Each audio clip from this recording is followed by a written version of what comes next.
since I can't say Dobre večer because it's not good evening, it's good afternoon, so I can at least say Nasasina Ave.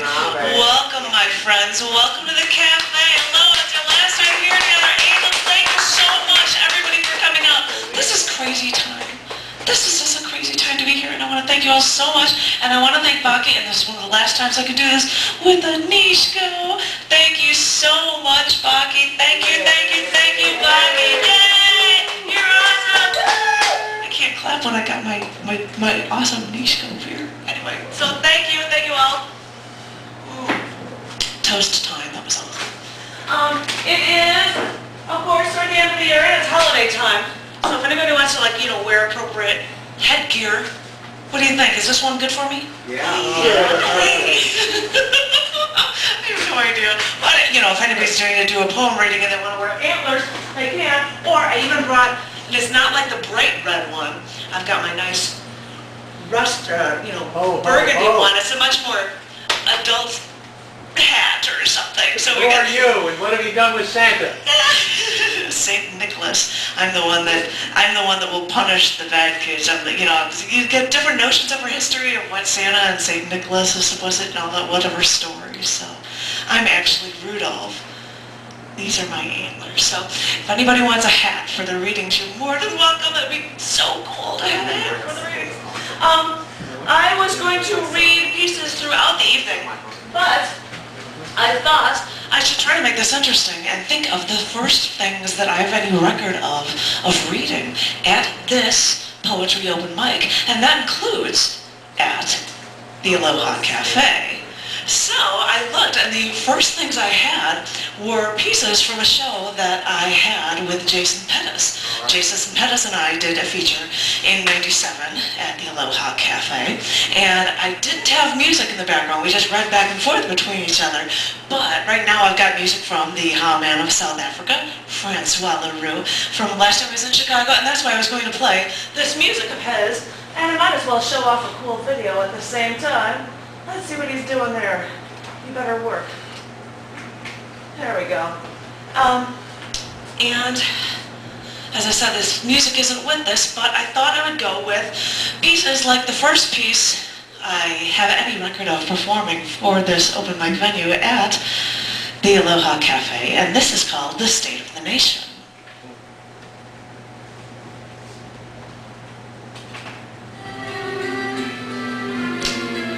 My phone rang earlier today, and I picked it up, and I said, hello. And the man at the other end said, is this Janet Kuypers? And I said, yes, it is. May I ask who's calling? And he said, yeah, hi, this is George Washington, and I'm sitting here with Jefferson and a couple other of us guys, and we just wanted to tell you some stuff. And I said, why me? And he said, excuse me, I believe I said I was the one that wanted to do all the talking. That is the problem with Americans nowadays. They're so damn rude. And I said, you really didn't have to use language like that. And he said, oh, I'm sorry, it's just that I've been dead for so long, I lose all control of my manners. Well, anyway, we just wanted to tell you some stuff. Now, I know we didn't have much of an idea of what we were doing when we were starting up this country here. I mean, we didn't have much experience in creating bodies of power, so I can understand how our Constitution could be misconstrued. And he put in a dramatic pause. And he said, but when we said that people had a right to bear arms, we meant that it was to protect ourselves from a government gone wrong, and not so that you could kill a 16-year-old in an ATM machine at 6 p.m. for $20 cash. And when we said that there was freedom from religion, we included the idea, the notion of the separation of church and state, because freedom of religion could mean freedom from religion.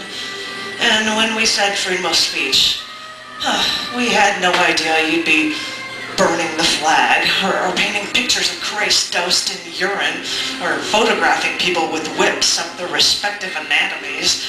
But hell, I guess we've got to grin and bear it, because if they ban that, the next thing they'll ban is books, and we can't have that. And I said, well, there are schools that have books banned, George. And he said, oh.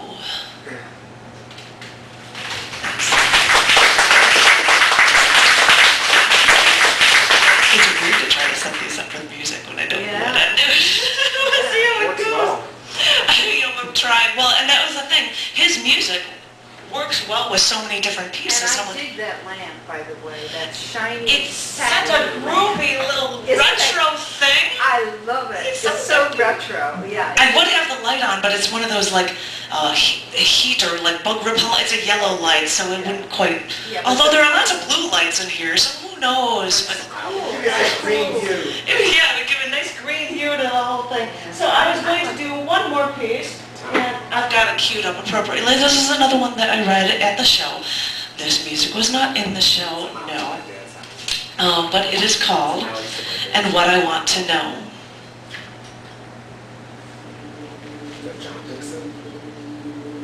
I've been dreaming of you lately. Usually, in my dreams, I see you for just a short while, and then you have to leave. Maybe you tell me you miss me. Maybe you kiss me. Last night, when you left me once again, I drove after you to the airport so that I could say goodbye to you one more time. In my dreams, you're always with me. In my dreams, you're always leaving me. In my dreams, I run after you just to say goodbye again. And what I want to know is, one of these dreams going to stop? And what I want to know is, are you dreaming of me too? I daydream about you in the mornings while my legs are still tangled up in the sheets. I close my eyes so I can feel you there, curled up against me. Why do I have to get out of this bed? And what I want to know is, if you saw me hit by a car, my lifeless body lying in the street, would you hold me up against you? Would you hold my limp arms in your coarse hands? Would you rock me to sleep? Would you cry? Would you not want to say goodbye? And what I want to know is, if you saw that car speeding toward me, would you instantly run to me, because life is no longer life without the one you love? I know what I would say. I know my answers. And what I want to know is if I will live like this forever. And what I want to know is if I'm going to suffer this alone. And what I want to know is, are you dreaming of me too?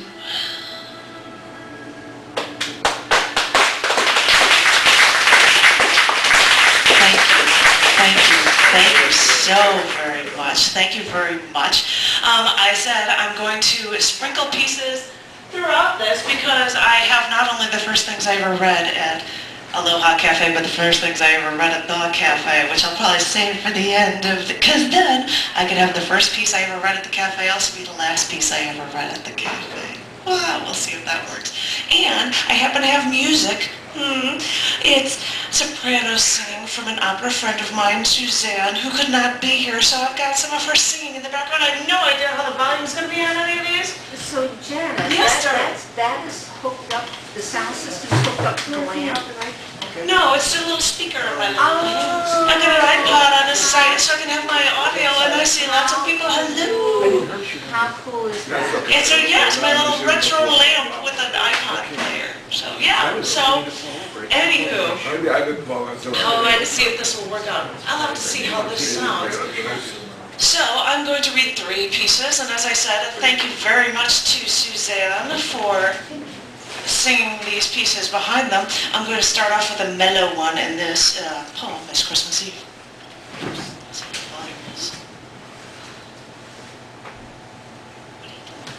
Glasses, there you go. Better to see you. Oh, of course.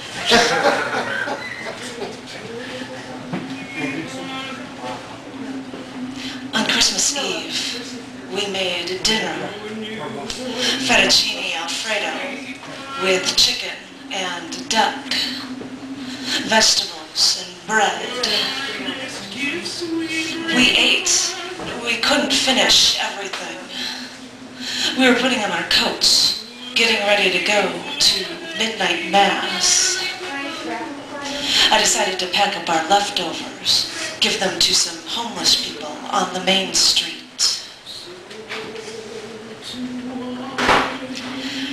We got in the car and we drove to Broadway and Berwyn. I got out of the car, walked over to a man there. I asked him if he was hungry. I got the bowl of noodles and a gallon of milk out of the car. Another man walked over to me. I told them to promise that they would share. I got in the car. We were just driving. And all I could think was these two men in the cold were eating pasta with their fingers on Christmas Eve. Thank you. Thank you, Suzanne. Is that okay, Molly? Was just Actually, it's perfect level. okay, very good. Because I have no idea. I'm like, well, I'll put this up here and I'll project the voice and I'm just going to change hats. Although this one's huge, I don't know how this is going to work. Okay, see, and if anybody wants to wear these hats, I'm going to leave them here. If anybody wants headbands for being in the holiday spirit. This only talks briefly about the notion of Christmas, but it's usually Christmas where it's actually warm. Versus here where the snow came down this weekend. Lucky us. This is a piece called Coquinas. I can't imagine the number of times I've been there and visiting Florida, Christmas with my parents, a plastic tree decorated with sand dollars and red ribbons, eating Christmas dinner, listening to Johnny Mathis, and after the Irish coffee, father with his brandy snifter in hand, mother and the other girls putting away the dishes. The carolers would come, walking out in front of our home, singing, "We wish you a Merry Christmas," over and over again. We would walk outside, and the cool breeze almost felt like Christmas after the hot, humid days. And we would stand in our driveway, smile and nod. You could see down the road all the candles in paper bags lining the street. And for a few lights, the bag burned. And we would take boat rides off the coast, my parents and their friends, to a tiny island. Dad drinking beer, sometimes steering the boat in control. The women sitting together in the shade, worrying about their hair. I would sit at the front, sunglasses, swimsuit, and sunburn, feeling the wind slapping me in the face. And turning my head away from them, into the wind, away from them, to face it again. Docking at a shoreline, everyone jumping out, little bags in their hands. The women go looking for shells. The men go barbecue. After an hour or two, the sandwiches, potato chips eaten, the soda and beer almost gone. We turn around and head back. We have conquered. And I remember the Coquinas, the little shells. You could find them alive on the beaches north of the pier in Naples. Going to the beach, I would look for a spot to find them. They were all my own. They burrowed their way into the sand to avoid the light, warming their way away from me. I unearthed a group of Coquinas once, fascinated with the color of their shells, the way they moved before they could hide.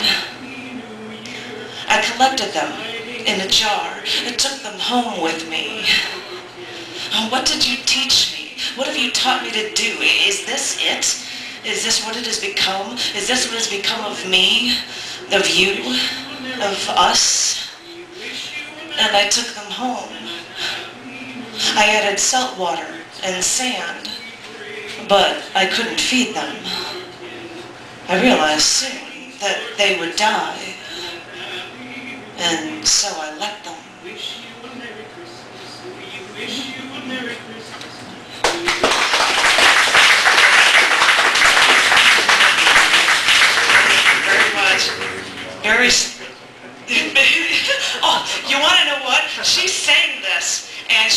What did she do? When she came in to record this... Figgy Boogie. We had some figgy pudding, we had figgy foot, and she's like, okay, that's the end of that one. I'm not going to do that anymore. She's like, I couldn't even get that on doing it. This is operative voice. She's like, nope, I'm not going to do it. I'm like, okay, I'll deal with what we've got. That's just fine. Now, nobody has heard this before. Uh-oh, what do you guys... Yeah, it's like, what am I figuring out? Okay, this is actually a piece of prose. And it's really funny to me, but I'm crazy. This, and I've had different outfits for each one, so I don't have to have the hat for the last one. It's a little warm after that. This is called Christmas at the Old House. God, I remember the tree. Before my parents moved, when I was just a little kid, we used to have Christmas at the old house in Chicago. All the brothers and sisters would come over, and on Christmas Eve, we would sit around the tree in the front room. The tree looked so tall. It looked so powerful to me. It looked monstrous, almost like an evergreen. It was green with just a hint of blue to it, and it seemed to glitter just sitting there all by itself. And we would put all sorts of lights on the tree, and we had all these other old silk-spun beaded ornaments that my sisters made when they were little, decorating the tree. We put the tree right in front of a huge window in front of the house. During Christmas, we would always see the snow falling, and the presents were everywhere. We all brought gifts for each other, and with 5 children, a brother-in-law, a sister-in-law, parents and grandparents, there were always ended up being a ton of presents. Now, I was the youngest, and the only one that was really still a child. I knew most of those gifts were for me. And everyone would get up from dinner to go open the presents. I would rush into the front room and slide until I fell on the beige carpeting. We never used that front room, so the carpeting always looked new. It even smelled new. It was I was always the first that was in the room, and I could never understand what on earth took everyone else in the family so incredibly long to get to the Christmas tree. Once, my mother handed a present to me to open. Now, I was a little girl, I fiercely ripped open the package, and I found a handheld electronic math game. It said D-I-G-I-T-S, digits, across the front in strange orange and red colors, like a bad set of curtains from another decade. I didn't know what to think. I had no idea what it was. I didn't even know what the word digits meant. But it was electronic, and it was a present, so I was excited. And all of this was registering in my head. Someone asked me what I just opened. I told them I got a game. Digits! I exclaimed, making it sound like a game about shoveling the most dirt or something. Everyone started laughing. I had no idea what they were laughing about. Thanks. Promise you love me so. Let it snow, let it snow, let it snow. Yay! Thank you, Suzanne. Thank you. 2 o'clock in the morning, drunk out. Well, I don't think I have had experience at that. I don't think the original singing was that way. Thank you so much, Suzanne, for the music, for singing. I really appreciate that. Thank you all so much. I figured that since I occasionally will throw music into this, I was going to do one song. A few of you have heard it if you saw the feature, or if you'd see me trying to do this poem. I've tried to do it in different ways at every place under the sun. This is the only poem I've ever written that was meant to be sung to a song. And so every time we do it, it's completely different. So, but that's the point, you stylize it differently. So, in a very bluesy fashion, this is my poem called Made Any Difference.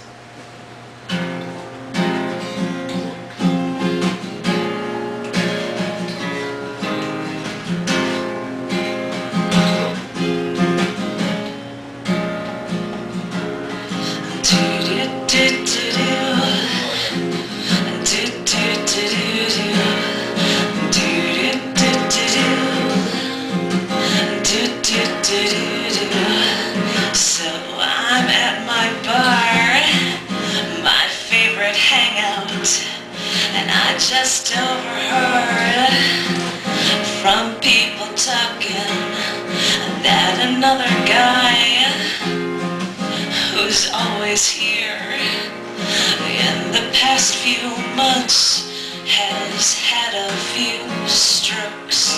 Do-do-do-do-do. Do-do-do-do-do. Do-do-do-do-do.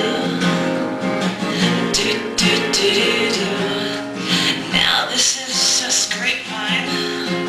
I just heard snippets, but I need to see him put in my 2 cents. He went out for a smoke, and even though I don't, I walked up to him after he lit up. I reached my hand out toward his cigarette. He offered me a new one, but I wanted his. Do-do-do-do-do. Do-do-do-do-do. Do-do-do-do-do. Do-do-do-do-do. And holding his smoke, I told him that I heard.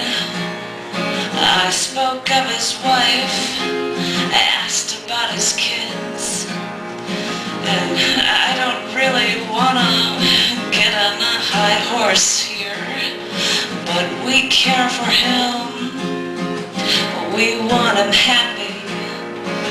He said I was right, and he'll take some time off. Then holding his smoke, he said that he should quit. Do-do-do-do. Do-do-do-do-do. Do-do-do-do-do. Do-do-do-do-do. He handed me his smoke and then walked away.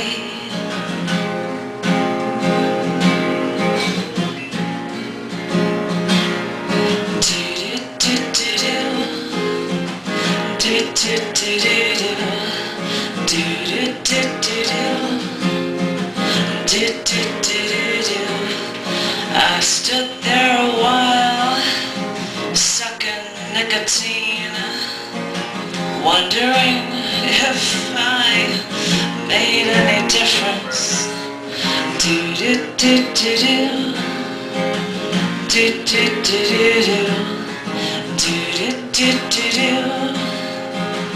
Do-do-do-do-do.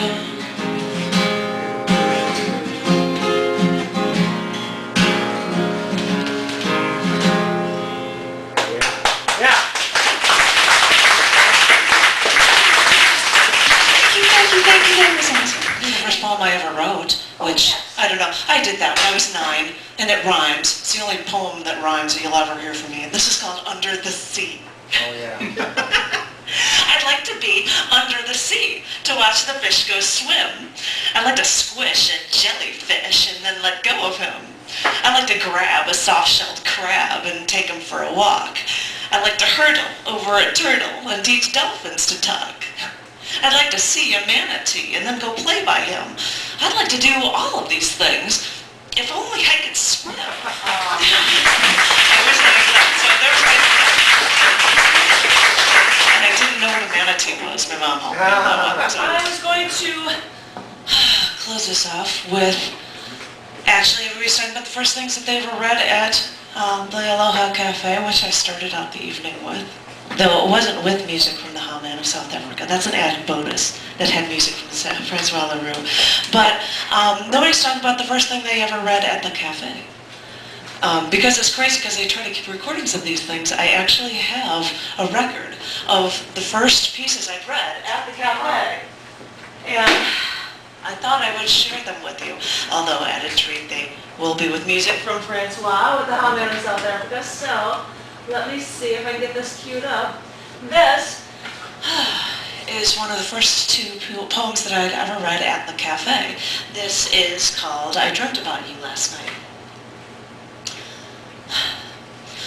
I dreamt about you last night, and I fell out of bed twice. You can pin and mount me like a butterfly.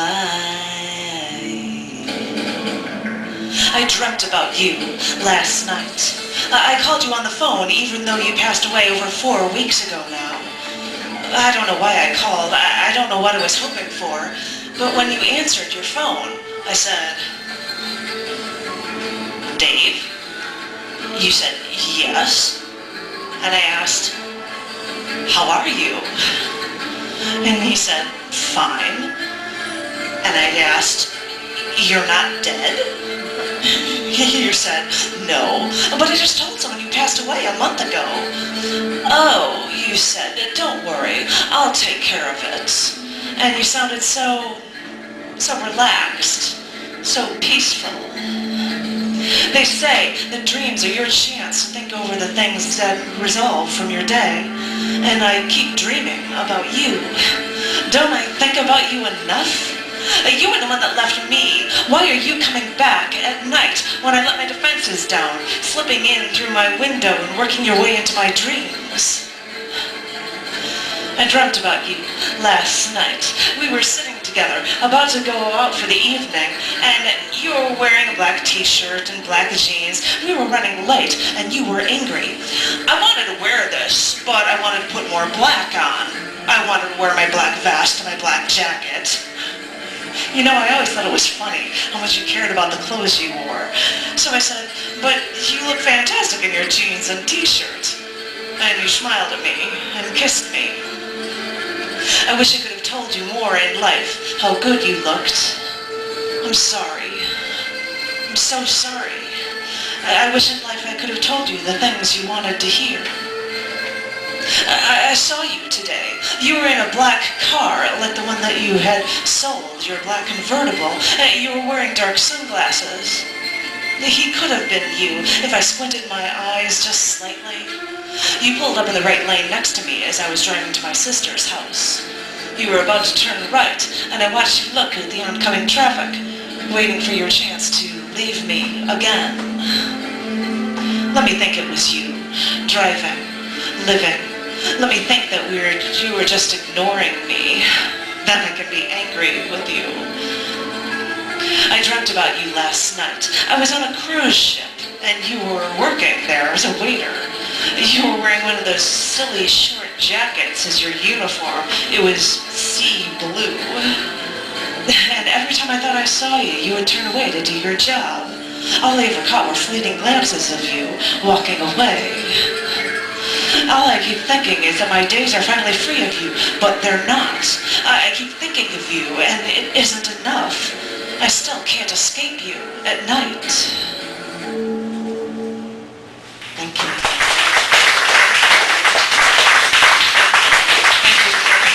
Thank you, that man of South Africa. Now this, I can't believe that these are the first ones I'd ever read at the cafe, and I guess they'll be the last ones I've read at the cafe. This is a short one that is called, I'll see if I can get this. Is it queued up? Are you queued up properly? Oh, well, I'll find out in a moment. Is this, yes, I think it is. This is a short piece called The Martyr and the Saint.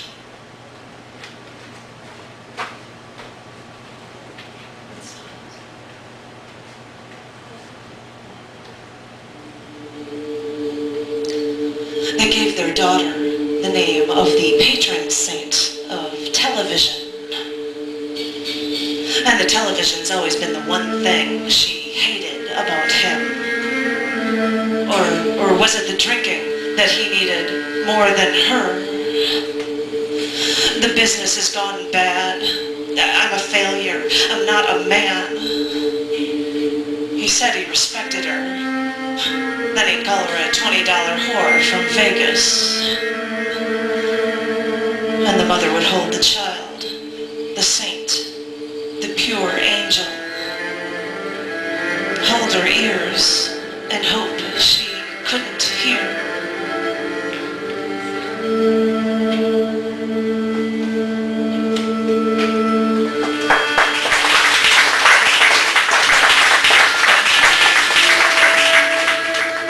I know you all love this music, but sure enough. Thank you so very much. Thank each and every one of you for coming out. Thank you so very much.